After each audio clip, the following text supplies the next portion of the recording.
Boah, endlich haben wir Pause. Lass 15, 14 machen, also versteck es. Was für meine Idee, deswegen muss ich suchen. Ist nicht fair, egal. 15, 14.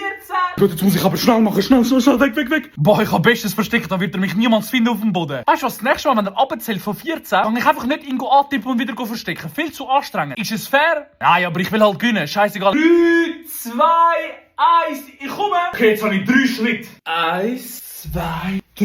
Felix, ich sehe dich. Oh Mann, wie hast du mich gesehen? Du hast sicher geschaut. Ja, er hat uns gefunden, Jungs. Er hat uns gefunden. Jan, jetzt komm doch endlich mal raus. Er hat uns gefunden, komm.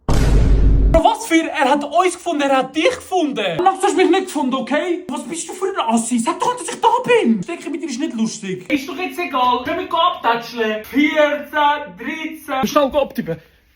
Hä, was machst du da auf dem Boden? Du musst auch abtippen. Bro, ich bin schon gsi. Jetzt weg, geh tippen. Der ist 4 Sekunden abgezählt. Was laberst du? Komm jetzt abtippen. Mann, der Leon ist so ein Bescheisser, Mann. Da, abtippt. Jetzt alle gefunden, ist jetzt nicht noch irgendjemand am Verstecken, oder? Ja gut, Fabian, in dem Fall hast du gewonnen. Also ich habe gewonnen. Das heisst, ich habe jetzt ein Böhnli für nächste Pause, dass ich nicht muss suchen. Hey, was ist jetzt das für eine Regel? Was für die gibt's schon seit ewig?